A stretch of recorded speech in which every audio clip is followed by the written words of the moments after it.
What up? Say Stow G, back with another topic, back with another video. So the title of this video is gonna be, people are getting evicted from Section 8 housing, and it's troubling. So we're gonna talk about it. So admin notes, thanks again to all the subscribers that have subscribed to my channel. I endeavor, keep pushing the videos out to give you leverage to better yourselves. Also, this month of August is the Raw Content Challenge month.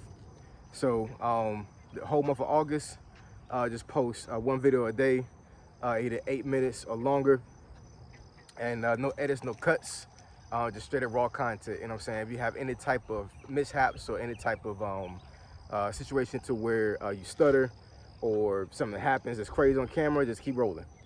Just keep rolling with it. Because what I found is a lot of folks that watch YouTube, they really appreciate the authenticity of the content creators and them just making just raw content, not having all this hoopla when it comes to making videos. So try it out. It might work for you, because this monetization thing is getting kind of crazy here with 8,000 instead of 4,000 watch hours, whatever. So I think raw content will get you there. So let's get into it. So people are being evicted from Section 8 housing, and it's troubling. Yeah, it's real troubling, man. It is. I've seen a lot of videos lately, and I don't know if there's like something going on where, you know, I think the government is, and these states are actually kind of ramping up as far as like putting folks out of Section 8, because this was a big topic back in 2025, it's 2026 right now, where there was it seemed like it was an overhaul of the Section 8 housing criteria and how long you can keep Section 8. Now, for myself, I was raised in the projects pretty much my whole life until I joined the Army when I was 20. So in some way, shape, or form, I've seen the welfare system happen in real time when I was growing up in the projects, whether it be Section 8, food stamps, or whatever else that my mom, my grandmother, or some other person in my family needed to survive, right? And I'm not putting anything bad on them as far as like them using it, because because Section 8 and just the welfare system as a whole, it's there to help folks when they can't help themselves, right? When they fall on bad times and there's no way of getting out of that certain thing, the welfare system is put there for them to actually be able to survive and not be on the streets. So I do believe in the system, but I don't believe in it being abused either, right? And I said before in another video that my mom was on welfare until I was roughly about 12, 13 years old. And then actually, before I turned 12, she started going back to school. She graduated, got a pretty good job. So by the time I was 13, I believe, she was off welfare totally, right? And looking back at that, I didn't understand what was going on really, because I was so young and I really understand how the system worked. But as an adult, so I can really appreciate my mom actually being able to do that for herself and not depend on welfare pretty much for years and years to come, right? Because she wanted to have better for herself. And I've talked about my mom. I talked to my mom about this later on, and that basically what she said. She said that the system was crazy. She was tired of seeing the projects, and she wanted to have something better for herself. Proud of my mom for doing that. But I saw plenty of my friends growing up in the projects where their mom to this day is in the projects. And I left the projects when I was in 1998 when I joined the Army. It's 2026 right now, y'all. I'm 48 years old, and I got homeboys right now that their mom, they're still living, are still living in the projects, are still living over Section 8. How? You know what I'm saying? It sounds crazy, you know what I'm saying? Yeah, man. It's a trap, man. It really is, you know what I'm saying?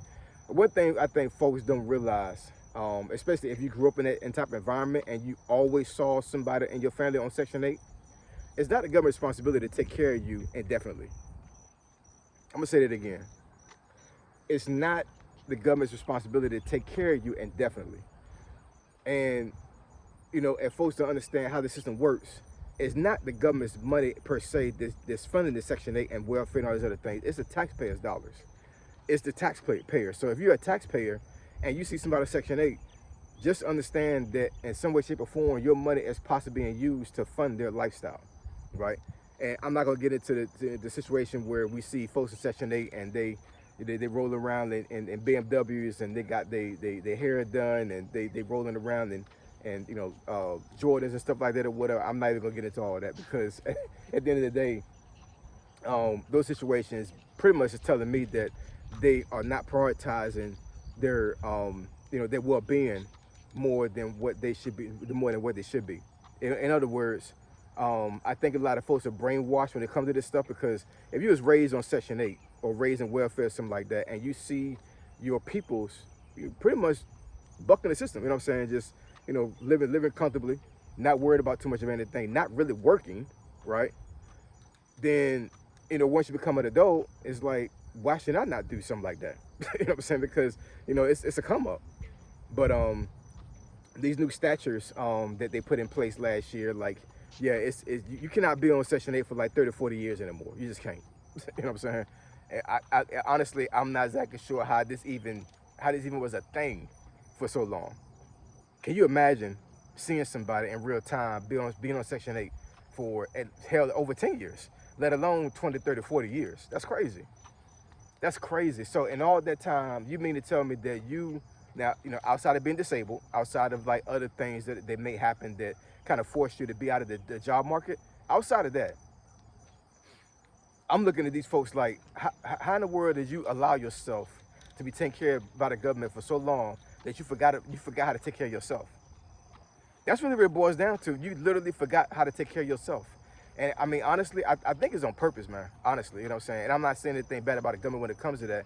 I'm just saying, like, there's got to be a reason why these folks was allowed to be on this type of government assistance for so long, and there's no auditing, right? There's no pushback. There's no like incentives to get these folks to actually get off of Section 8. Now I do understand there are some programs out there that will help you get off of Section 8, and the government will pay for those programs for you to get off. But for the most part, you know what I'm saying, what kind of things were put in place to help these folks get off of Section 8 in the first place? I don't know, man. It sounds crazy.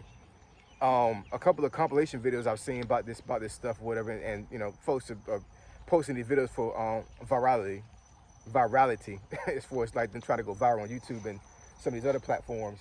But it's like every single time I see a video like that, it's a person, whether it be male or whether it be a female, or you know, it's a husband and wife, or boyfriend and girlfriend is in the house. They behind on the rent about 2-3 months or whatever, and these folks come through. I'm assuming they record them because they want to, you know, make sure there's a safety mechanism put in place where if something happens, this is being recorded, right? And it's like these folks seem like they shocked. They getting pissed off. One video I saw, the guy was explaining on the video, like, hey, they put our stuff out in the rain. You know what I'm saying? In the rain. We all black here. So the guy was black that was recording, right? I'm like, what does the folks that evicted you being black got to do anything? What does it have to do with anything? You know what I'm saying? So you mean to tell me that because they black like you, that they don't supposed to do their job to put your ass out of your apartment because you're not paying your rent? Yeah. It was crazy. I mean, he was just going on and on and everything. We're like, we all black here. Like, I understand why you putting all our stuff out in the rain and everything. Well, I'm not understanding why you're not paying your rent for 3 months. The accountability piece, but folks are not being accountable for their actions, is egregious. It really is. You know what I'm saying? Like, you knew that you was not paying your rent. You knew you was not doing the things you're supposed to be doing monetarily when it comes to housing, right? So for you to try to shame somebody that's putting you out because it's the law, it's diabolical. It is. You know what I'm saying? I'm not even gonna front about that. It's diabolical. It's crazy. We need to get ourselves in a mind state where the government should not be dependent on to take care of us indefinitely. You know what I'm saying? I do understand that government programs are needed, right? And that's what makes America, that's one of the things that makes America great, man. You know what I'm saying? Because we have so many ways of making sure that folks are not homeless, folks are not starving, right? Folks are not being in a situation to where they're put in danger, right? These government programs are in place for a reason, to be used.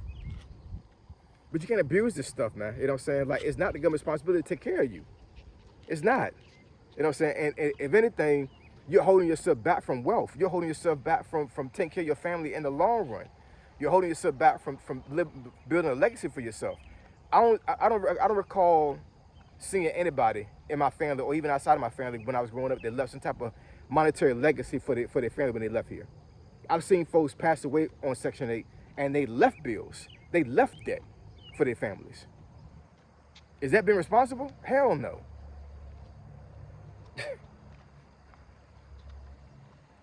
If you allow yourself to leave this earth being on Section 8 and you left nothing for your family, man, I'm telling you, it's crazy. It's troubling. That's what it is. It's troubling, man. You know what I'm saying? It really is.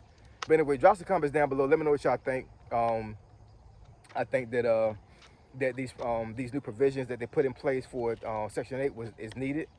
It's been needed for a very long time, right? And I'm not saying that folks don't deserve Section 8. They need it. I'm not saying that Section 8 should go away totally, because there are some talks about taking away Section 8 totally. I do think there are some demographics out there that, you know, that they're kind of behind the 8 ball when it comes to paying rent and take care of themselves to a certain degree.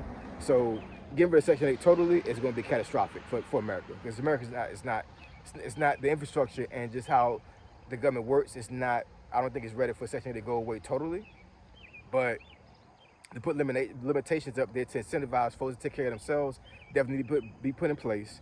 I think that the taxpayers have lost billions of dollars over decades for paying for somebody's lifestyle, and it's like I'm getting up to work 9 to 5, busting my tail over 40 hours a week sometimes. However, you're not getting up to work for anything, but you're living life good, and I'm not, but I'm working. How does that work? So I appreciate it. I love y'all. I'll catch y'all in this video. Say so, G, signing out. I'm gone.